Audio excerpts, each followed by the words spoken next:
I Am Miller Files, and this is the beginning of a case that has haunted not just a town, not just a state, but an entire nation for years. The Delphi Murders is a story woven from silence, fear, and unanswered questions. It begins in a place so ordinary that no one would ever suspect it could become the center of one of the most perplexing investigations in modern American criminal history. It begins with a walk across an old wooden bridge on a February afternoon.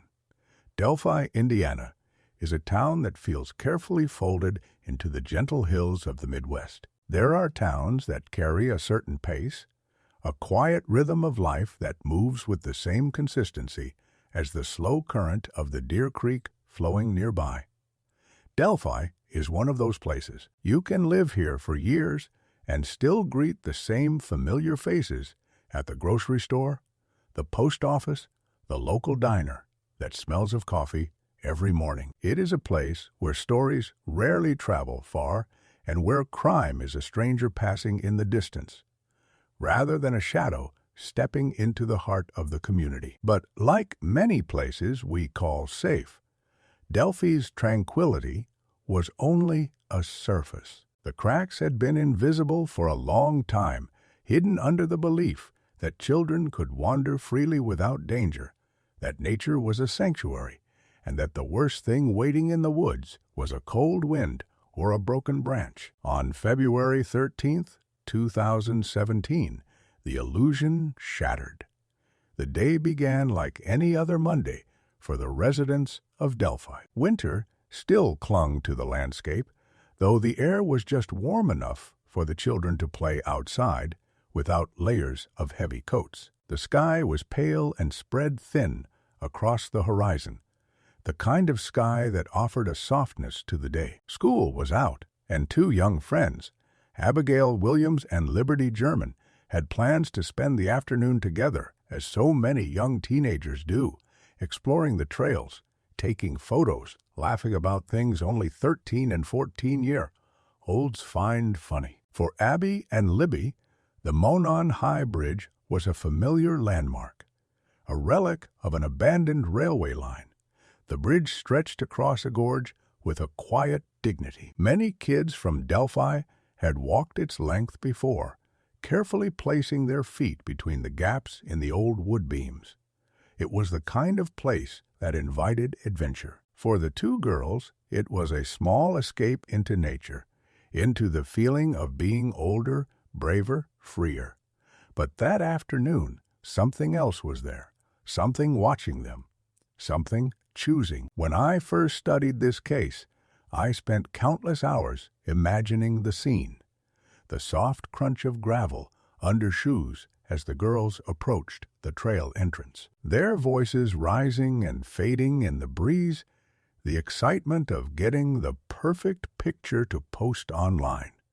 The bridge itself, towering above the creek like a spine of aged timber. The wind that whistled between its beams had likely done so for decades, indifferent to the footsteps of anyone who crossed it.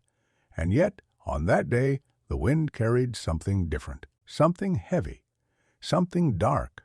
We know from the timeline that Abby and Libby were dropped off near the trail around 1:35 a.m. p.m. They walked the path, crossed the bridge, or came close to it, and at 27 a.m. p.m., Libby recorded a short video.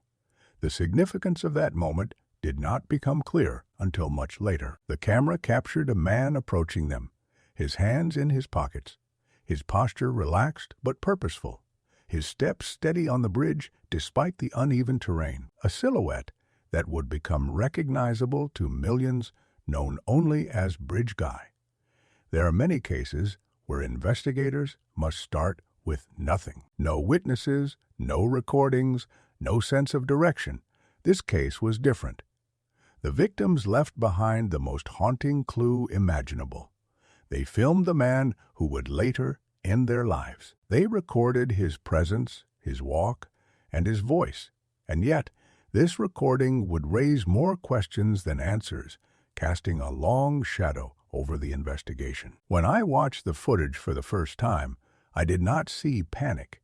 I did not see a man rushing toward them in anger or frenzy. What I saw was confidence. I saw familiarity. I saw someone who knew exactly what he was doing and exactly where he was standing. Someone who had walked that bridge before. Someone who had possibly watched others cross it, learning when the trail was empty and when it was not. The quiet horror of this case lies in how ordinary he looks. A jacket, jeans, hands tucked casually into pockets, a pace not too fast nor too slow. This man could pass anyone on the street and leave no impression. He could be your neighbor, your coworker, the man waiting behind you in line at the gas station. That normalcy is what makes him chilling. As the girls continued their walk, something must have shifted. Perhaps they noticed him approaching. Perhaps the tone of his voice or the intent in his eyes unsettled them. Libby, being cautious, raised her phone and hit record. That single instinctive act would become the cornerstone of the investigation and proof of her bravery. The audio from the recording is unmistakable. A male voice, calm and controlled, instructing them, "Guys down the hill." 4 words that echo with cold authority. This was not a request. It was a command. And it marked the beginning of the end.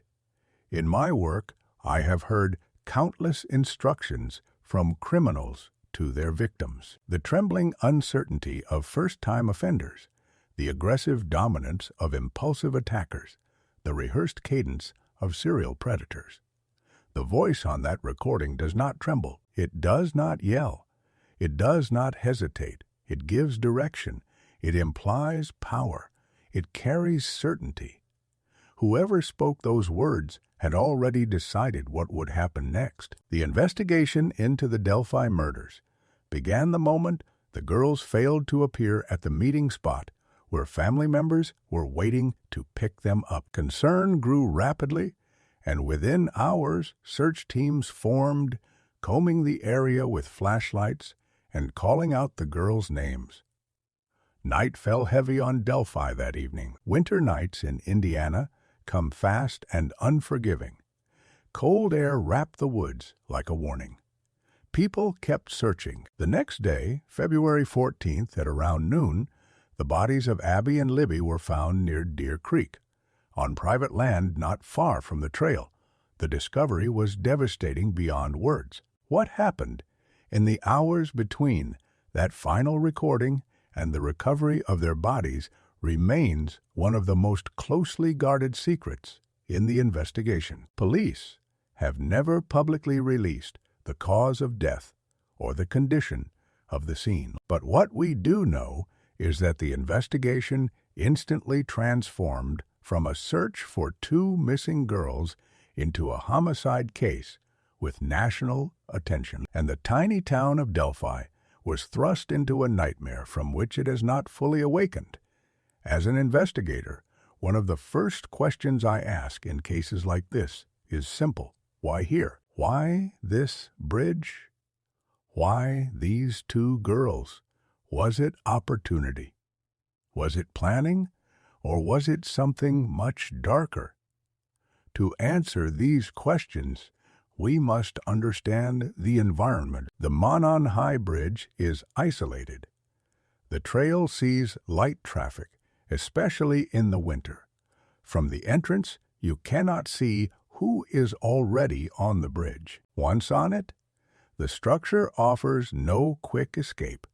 The nearest houses are far enough to be out of earshot. If someone wanted to commit a crime without interruption, the bridge and surrounding area create a window of vulnerability. Investigators began interviewing hundreds of people, tracking tips from across the country, examining vehicles parked near the trail, analyzing phone records, and collecting DNA. Yet, despite the overwhelming effort, the identity of Bridge Guy remained a mystery for years.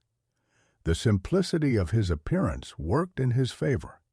He was the embodiment of anonymity. At this early stage in the investigation, law enforcement released only a portion of the video and audio. Many questioned why more information was not shared, but experienced investigators understood. Releasing too much can contaminate witness recollection, encourage false confessions, or reveal details that only the perpetrator should know. But the decision to release so little also led to confusion, frustration, and false leads. Still, from that small fragment of evidence, we can learn a great deal. His walk, for example. A man's gait is like a fingerprint, subtle yet unique. The suspect steps heavily on his right foot with a slight outward rotation. His posture is slightly hunched, whether from the weight of something in his jacket or a natural stance.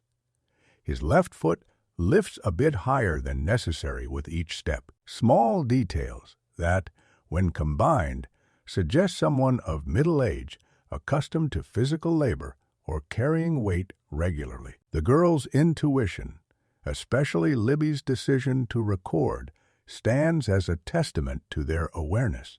They sensed something was wrong. Many victims never get that chance. The recording is not just evidence, it is an act of incredible bravery. The first day after the murders felt like the community was exhaling darkness. The fear was palpable. Everyone wondered if the killer was still among them, walking freely through town, listening to conversations, watching the investigation unfold. Delphi, once a quiet sanctuary, became a place of suspicion. Neighbors eyed each other with caution. Parents kept children indoors.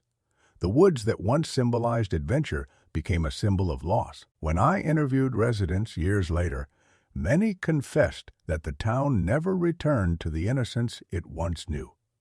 The bridge became a monument to tragedy. The trails became reminders of unanswered questions.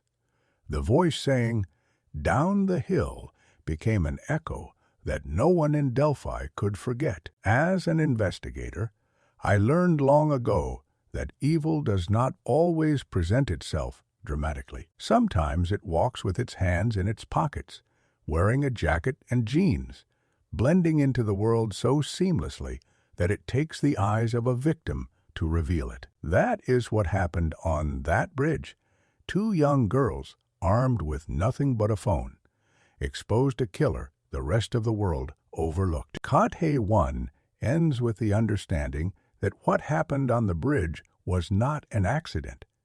It was a collision of opportunity and intent, a moment where the ordinary shifted into the unthinkable. And it is here, on the bridge, in those haunting seconds of video, that the investigation truly begins. Because in every case I have ever studied, the first step toward justice starts with understanding that evil often wears the face of the familiar. Bridge Guy walked toward Abby and Libby as though he had every right to be there.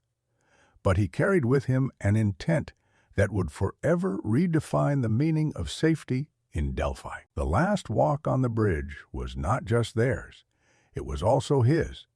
And that walk would become the key to unraveling the darkest mystery this small town had ever known. This is where our documentary begins. And in the next chapter, we will step deeper into the investigation, into the clues hidden in silence, and into the long search for the man whose calm voice ordered two girls down a hill and into history. I am Miller Files, returning to the heart of a case that continues to unsettle even the most seasoned investigators. In the first chapter, we revisited the last known steps of Abby Williams and Liberty German. Now, in this second chapter, we step into the widening silence that followed their disappearance and into the vast machinery of an investigation that began with urgency, grief, and a haunting sense that something unimaginable had slipped through the cracks of a quiet American town. In every homicide investigation,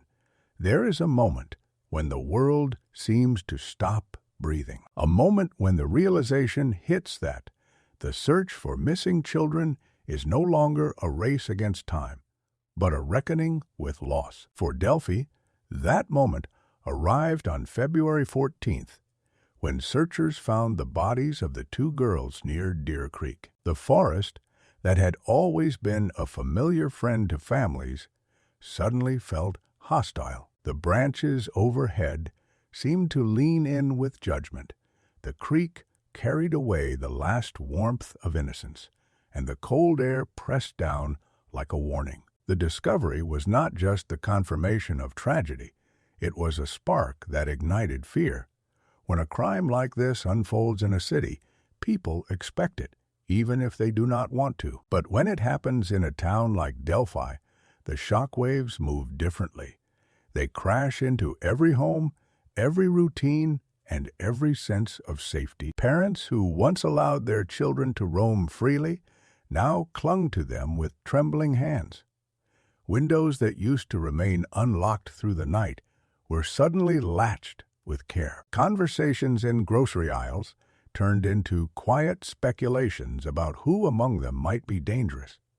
Delphi became a place suspended between sorrow and suspicion. When authorities secured the scene around Deer Creek, they immediately recognized that what had occurred was not random chaos. The placement of the bodies, the proximity to the water, and the quietness of the surroundings suggested deliberate action. Investigators could sense an intention behind the violence, an invisible logic known only to the killer. They kept the details sealed, not out of secrecy for secrecy's sake, but because some truths are too important to release prematurely. Some truths must remain in the hands of investigators until they can be wielded in a courtroom. I remember speaking with officers who were on the scene that day. Their faces carried a heaviness that words cannot truly convey. Some were parents themselves. Some had searched through the night hoping, against all odds, for a different outcome. And now they stood in the woods, staring at the aftermath of cruelty. Even seasoned officers have limits, and for many of them, the Delphi scene became a moment they would revisit in their minds long after they retired. The release of the short video and audio clip became a turning point. Millions watched the man walking on the bridge and heard his command. The recording spread across national news networks, online forums, and living rooms of people who had never visited Indiana yet felt drawn into the mystery. Tips flooded in. Some were thoughtful and sincere. Others came from people chasing the thrill of involvement. Many came from those who believed they recognized the man in the video. The challenge for investigators was not a lack of information, but an overwhelming abundance of it. In a sea of leads, most were waves of noise rather than currents of truth. Every large-scale investigation eventually faces the same paradox. People want to help, but their theories multiply faster than facts, and facts are stubborn. They do not bend to emotion or speculation. They remain steady even when the world around them shakes. One of the hardest tasks in the Delphi investigation was sorting through thousands of tips without losing sight of the few that carried weight. As time passed, the recorded voice became the focal point. Guys down the hill. Those 4 words were analyzed repeatedly. Linguists studied the inflection. Behavioral analysts examined the tone. Some said the speaker was older. Others said younger. Some heard confidence. Others heard tension beneath the surface. But there was one consistent observation. The voice belonged to someone accustomed to giving instructions. A man comfortable with authority, or at least with the illusion of it. Community members began to look sideways at each other. They paid attention to voices in the hardware store, in the gas station, in church pews. Every man with a similar jacket drew attention. Every unfamiliar face became a question mark. But what unsettled me most when I walked through Delphi was not the suspicion directed at outsiders. It was the suspicion directed inward. People wondered if the killer had been there the whole time, moving among them unnoticed. And that idea planted a seed of fear that grew roots deep into the town. In many interviews I conducted, residents struggled to articulate their discomfort. They told me that the trails they once walked weekly now felt unsafe. They described how children no longer played near the woods. They admitted they sometimes awakened in the night, convinced they heard footsteps outside their windows. The killer had taken more than lives. He had taken a sense of peace that no community easily recovers. Investigators expanded their search to include anyone who had been on the trail that day. Vehicles were cataloged. Cell phone data was reviewed. Property near the crime scene was examined for footprints and evidence. The FBI joined the investigation, adding specialized profilers and forensic experts. A command center was established with the intensity of a military operation. Maps filled the walls. Timelines grew longer with each passing week. And in the center of it all was the image of the man walking on the bridge, as though he were walking straight out of a nightmare. One thing I have learned through decades of investigative work is that killers often reveal themselves not through what they do publicly, but through the patterns they cannot control beneath the surface. Even the most calculated offender leaves traces of intention behind. In the Delphi case, those traces pointed towards someone who knew the area intimately. The path, the timing, the chosen location for the assault all reflected familiarity. A stranger wandering in the woods could not have executed such an attack so efficiently. The bridge itself became a symbol in the investigation. The gaps between the beams, the height above the creek, the surrounding wilderness all offered both opportunity and danger. Walking across it without hesitation required confidence and balance. The suspect exhibited both. That single factor narrowed the psychological profile. This was not someone afraid of heights or someone physically uncertain. This was someone who walked with practiced awareness. The public, however, saw only fragments, a still image, a grainy video, a short audio clip. The absence of details fueled rumors. Some believed the killer fled Delphi immediately after the murders. Others believed he returned home and lived quietly, blending back into the rhythm of the community. When I walked through the streets of Delphi during the early years of the investigation, I could feel the weight of unresolved tension hanging in the air. It was as if the town itself held its breath, waiting for the moment when truth might break free. There is a phase in every major case where investigators must accept that the killer is not going to be caught in the first rush of activity. That realization forces a difficult transition. The question shifts from where is the suspect right now to who among thousands of possibilities fits what we know. The Delphi investigators entered that phase reluctantly. They wanted results. They wanted justice for the girls, but justice cannot be forced. It must be discovered piece by piece. In the months that followed, the case grew quieter publicly, but deeper privately. Evidence was processed. Digital filters enhanced the suspect's walk. Analysts listened to the audio through frequency isolation tools to separate voice from ambient sound. The creek's flow, the wind against the microphone, and the faint rustling of leaves were peeled back layer by layer, so the voice could be understood more clearly. And in that silence, the investigation matured. Every detective knows that silence is not empty. Silence is where truth breathes. Silence is where facts begin to settle into patterns. Silence is where the echoes of a crime begin to speak. As the first year closed, something became increasingly evident. Bridge Guy had not vanished into the night. He had not run into another state. He had not erased his past. He was somewhere familiar, somewhere still connected to the life he had before the murders.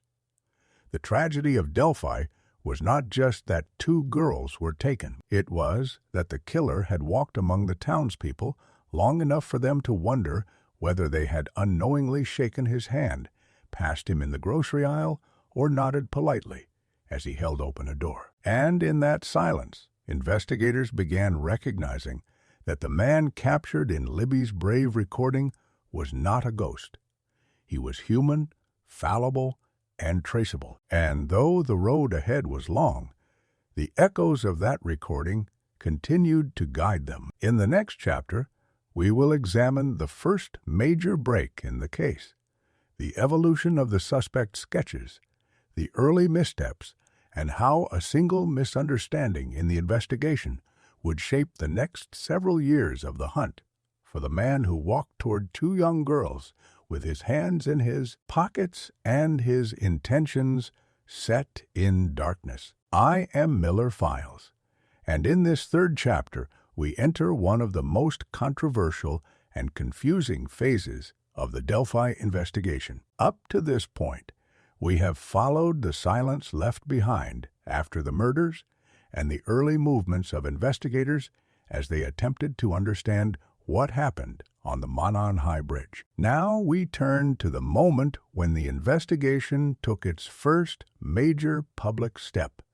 a step that would both energize the search and complicate it for years to come. This is the story of the sketches, the suspects, and the long shadow cast by a single face that seemed to change without explanation. Every major case has a moment when the public sees the image of the person believed to be responsible.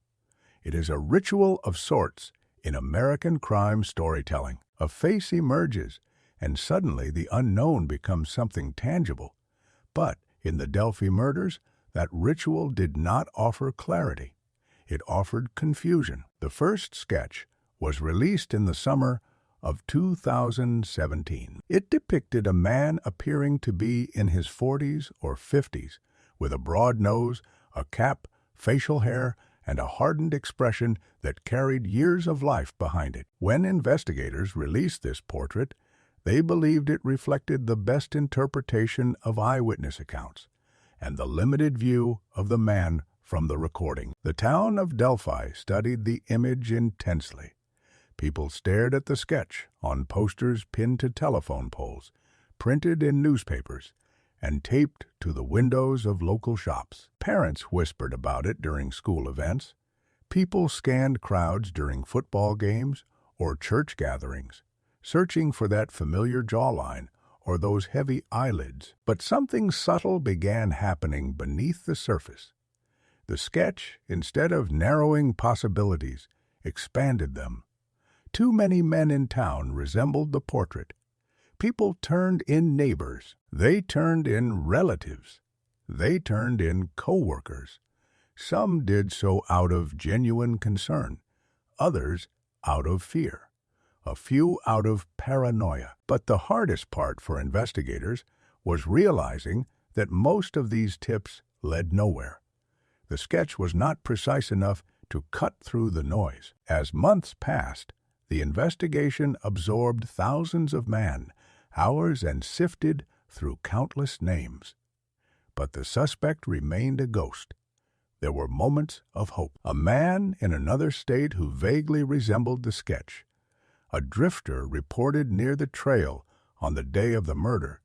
A former convict whose behavior seemed suspicious. But each lead dissolved under scrutiny. Facts refused to bend, and the truth stayed concealed. Internally, law enforcement wrestled with something they could not yet reveal to the public. The first sketch, the one that had been sent across the nation, was not the only sketch they had. Another image existed, one drawn earlier, one that told a different story. When investigators finally released the second sketch in April of 2019, the world was not prepared for what they saw. Gone was the older man. In his place was a much younger suspect, possibly in his 20s.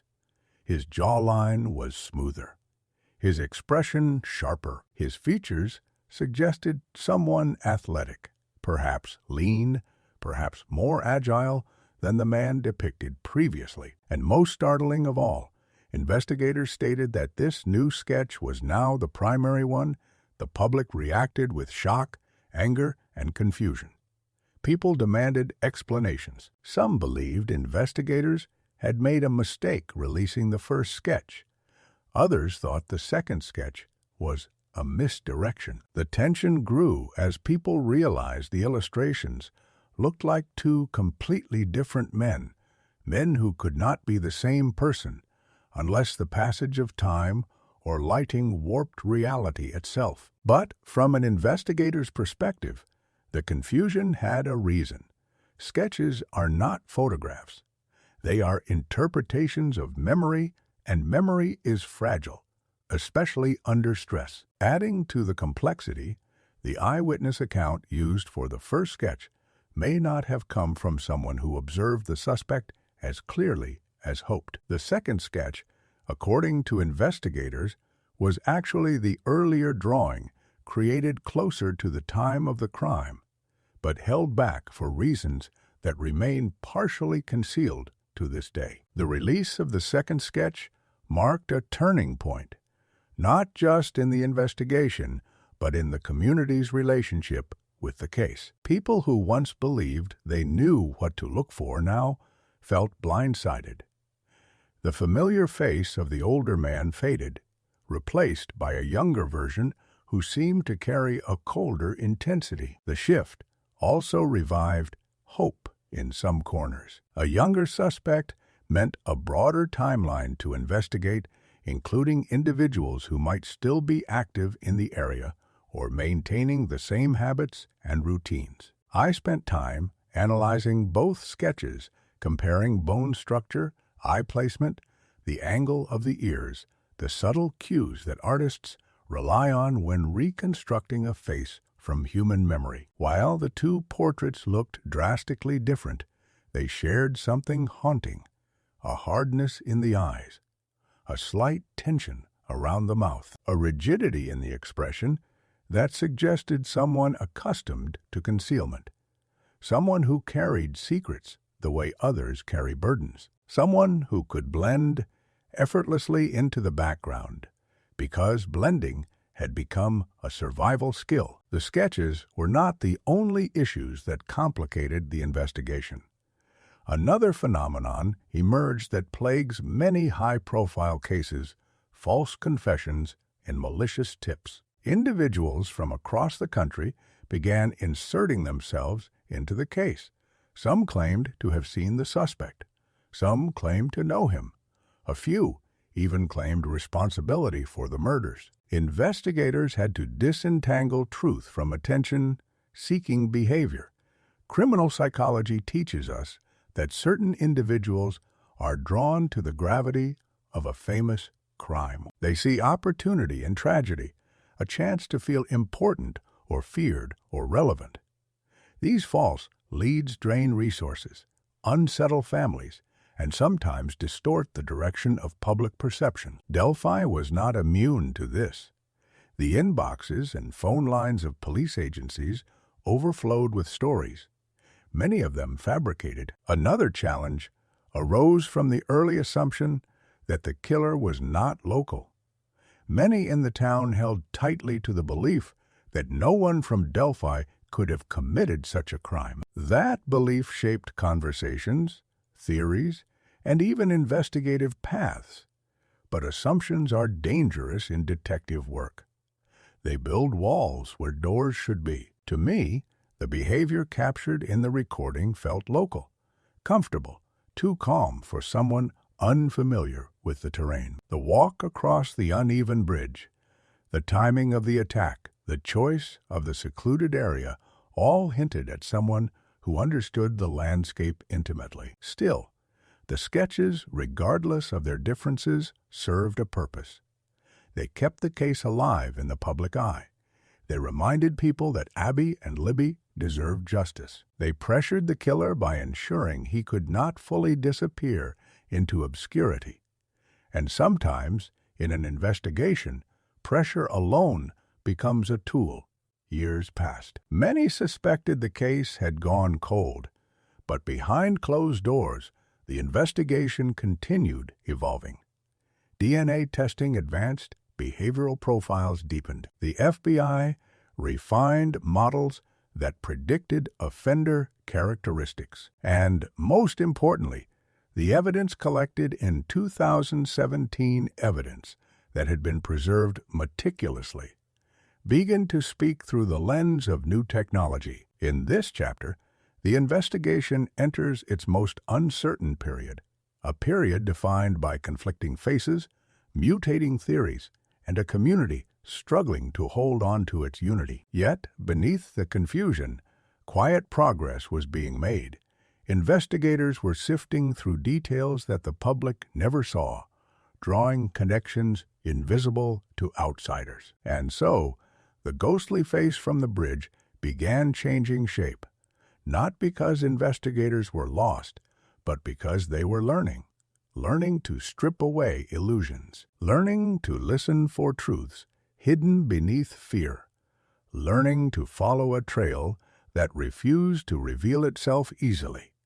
The sketches represent not failure, but evolution. And evolution, in detective work, is essential. In the next chapter, we will move toward the slow tightening of the investigative circle, the materials found that would later lead the police toward a suspect, and the unexpected lead that would finally crack open the silence surrounding one of the most haunting murders in modern American history. I am Miller Files, and in this fourth chapter, we enter the stage where the investigation begins to constrict like a tightening coil. The years following the release of the sketches were marked not only by confusion, but by a growing determination among investigators. Delphi may have seemed frozen in time, but beneath that stillness, something was forming.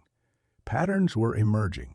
Evidence long stored in silence began to vibrate with meaning. And slowly, the invisible circle around the killer began to shrink. By the time the investigation reached its fourth year, many believed the case had gone cold. The headlines had faded from national news. The public's attention drifted elsewhere. But for those directly involved, the case never loosened its grip. Detectives met every week. Analysts continued reviewing files. New technologies were tested on old evidence. And the families of Abby and Libby waited with the kind of patience that only grief can teach. One of the most important elements in any long-term investigation is the re-examination of material that seemed unremarkable the first time through. Sometimes the first glance is not the right glance. Sometimes a detail means nothing until another detail illuminates it. The Delphi investigation proved this truth again and again. In the evidence room sat items collected on February 14th of 2017: clothing, soil samples, fibrous objects found near the bodies, digital data from phones, images from trail cameras, every piece cataloged and preserved. To outsiders, these items were relics of tragedy. To investigators, they were messages waiting to be decoded. Among these pieces was something that would eventually become crucial, though no one at the time suspected its significance. A single cartridge casing found near the scene. At first, it did not align neatly with the known facts. There had been no public indication that a gun had been fired during the crime. No witnesses reported hearing a shot. The audio recovered from Libby's phone contained no such sound, yet the casing existed, silent and unexplained. For years it sat in its labeled envelope. It had been examined, catalogued, photographed, and set aside. But when investigators revisited it with renewed curiosity, something changed. Ballistics can be as precise as a fingerprint if given the right context. The casing bore microscopic markings, scratches, impressions, a trail of metallic memory. These marks could be compared against weapons if one ever surfaced. This is where the circle subtly tightened. At the same time, investigators began reviewing all individuals who had been on or near the Monon High Bridge on the day of the murders. Thousands of names were collected.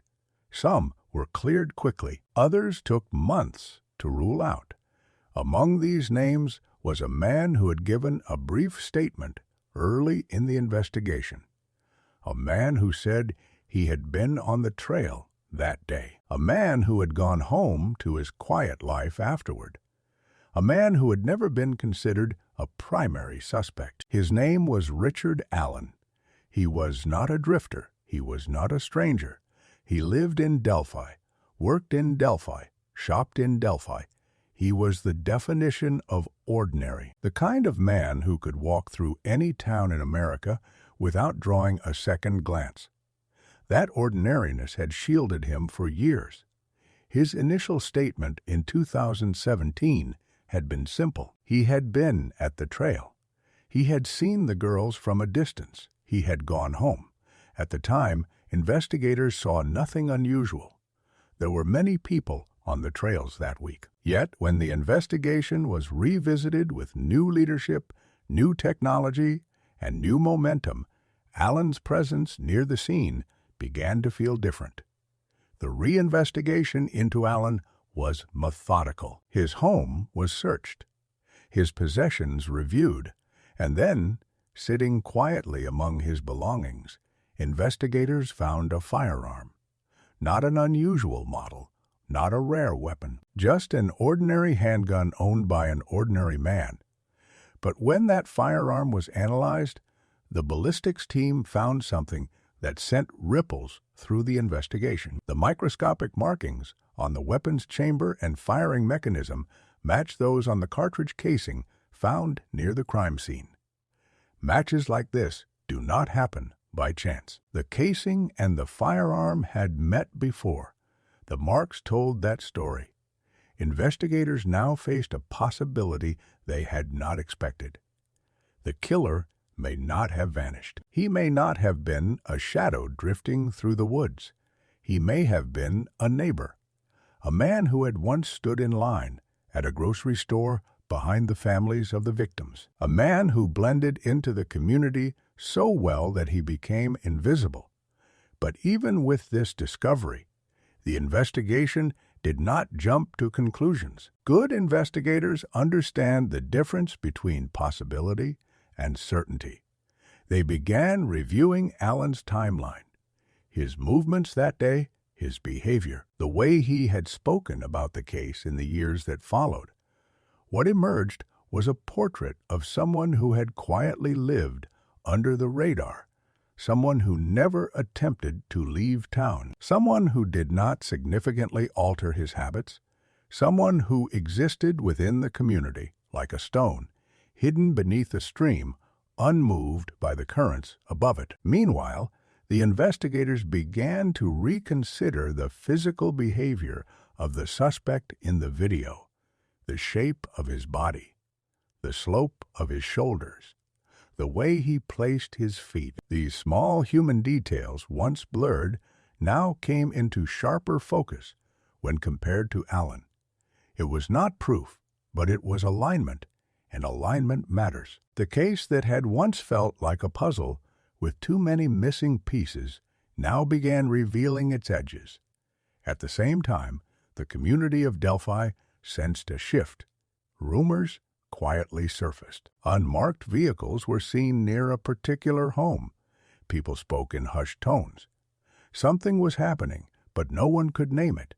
The killer, it seemed, might finally be within reach. In October of 2022, word spread that a man had been arrested. His name echoed across local news channels, and for the first time in years, Delphi felt movement. The name was the same one recorded on that early list of people who had been on the Monon High Bridge that day. The same man who had quietly lived among them, the same man who investigators now believed had left behind a cartridge casing that betrayed his secret. Richard Allen was charged with the murders of Abigail Williams and Liberty German. But the story did not end there. It only deepened. Even after the arrest, questions lingered.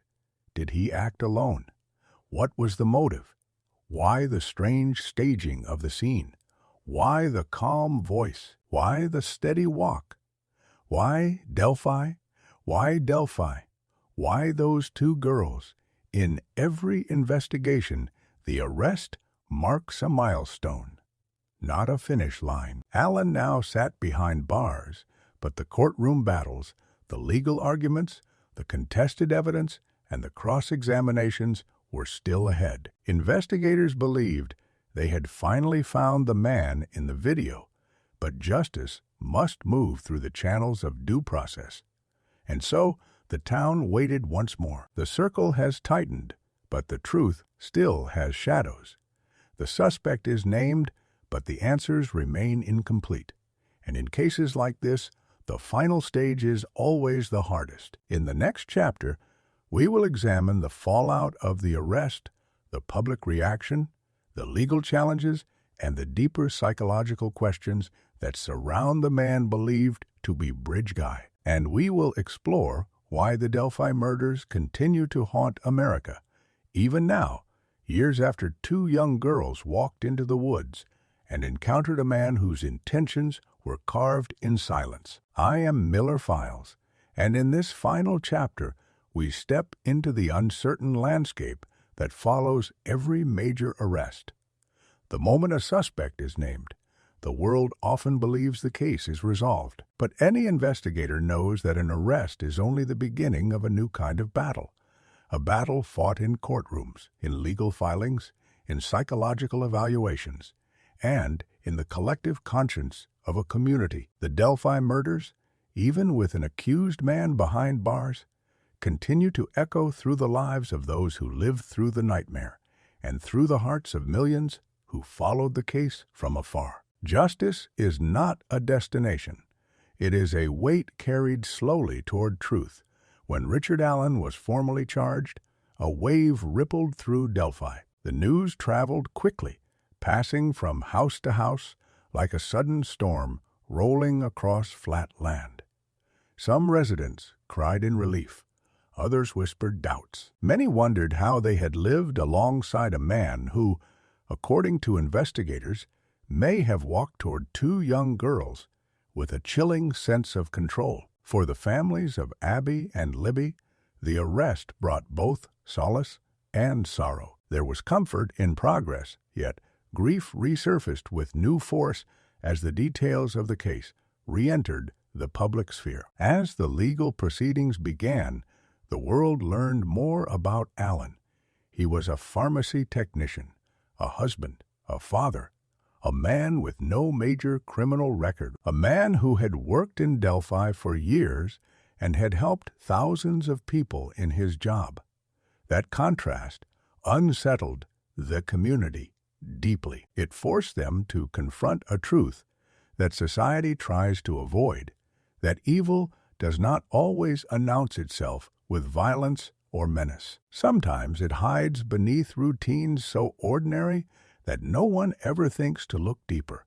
The courtroom became the new stage of the Delphi tragedy. Lawyers debated evidence. Motions were filed. Questions surfaced about the chain of custody, about ballistics, about the reliability of witness memories after so many years. Allen's defense attorneys presented a narrative that challenged the very foundation of the investigation. They claimed that the evidence tying him to the cartridge casing was flawed. They claimed that outside influences had shaped the investigation unfairly. They argued that the real killer might still be free. It was a strategy built not only on law, but on the uncertainty that can grow inside a case stretched across years.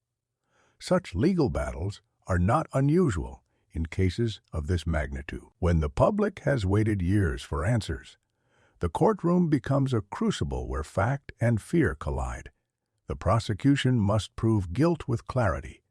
The defense need only create doubt, and doubt, once seated, spreads quickly. As I watched the case unfold from the perspective of an investigator, I understood both sides.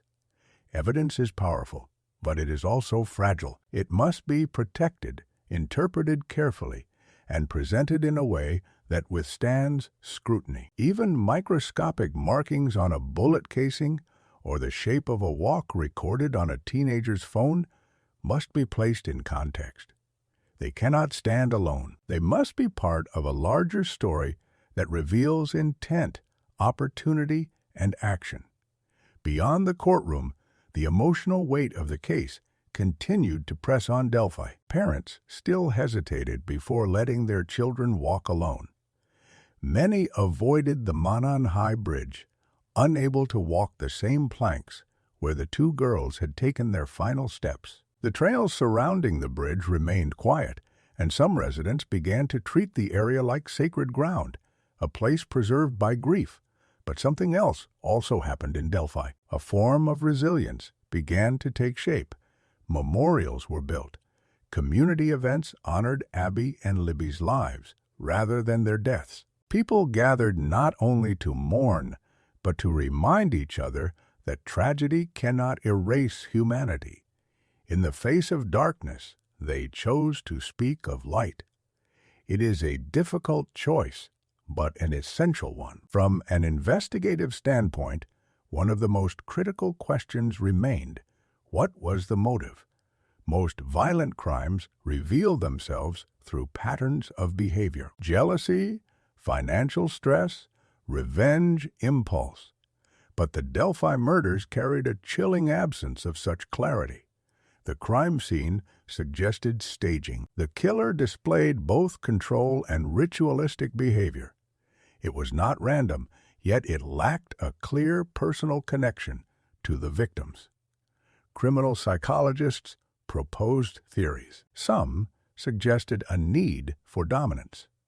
Others saw signs of fantasy-driven behavior. A few believed the crime could have been the culmination of a long internal struggle where opportunity met desire in a moment that shattered multiple lives. But until a full trial exposes more evidence, the true motive remains hidden behind legal walls. As we reflect on the trajectory of the investigation, one question emerges repeatedly: how did a case with video, audio, and a suspect who lived nearby take so many years to reach this point? The answer is complex. It lies in the limitations of technology at the time, in the overwhelming volume of tips, in the confusion caused by the conflicting sketches, and in the human tendency to assume that danger must come from outside, not from within. It also lies in the nature of evil itself.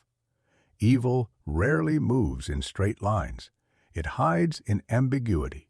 It thrives in the spaces between what is known and what is feared. The Delphi case was filled with these spaces. My work as an investigator teaches me that justice is not measured in speed, but in accuracy. A rushed investigation risks becoming a broken one. A careful investigation invites criticism, but it also builds strength. In Delphi, the road to justice has been painfully slow, but slow does not mean directionless. The significance of Libby's recording cannot be overstated. She captured not only the image of the man, but the sound of him, his command, his presence. In doing so, she preserved a clue that would outlive her. That recording has become the compass of this entire investigation. It is the voice that continues to point toward truth. It is the voice that carries the weight of courage. In the end, the Delphi murders remain a wound in the American conscience because they touch something universal: the fear of losing children to violence, the shock of betrayal by the ordinary, the grief that attaches itself to places once considered safe. The unsettling reminder that evil can exist in the quietest corners of our lives. As we close this chapter, justice is still a journey. The trial has yet to reveal all its secrets. The evidence has yet to be tested under the full intensity of legal scrutiny. The truth, in its final form, has not yet stepped into the light. And yet the story of Abby and Libby continues to live. It lives in the community that refuses to forget them. It lives in the investigators who refuse to give up. It lives in the voice captured on a teenager's phone that whispers across time. Guys down the hill. Those words have become a haunting refrain, but they have also become a reminder of the bravery of two young girls who, in their final moments, helped shine a light on the darkness. Not with triumphant answers, but with the enduring commitment to uncover them. Justice moves slowly, but it moves. And in Delphi, it continues to move forward, carrying the memory of two children whose lives changed the course of an entire town.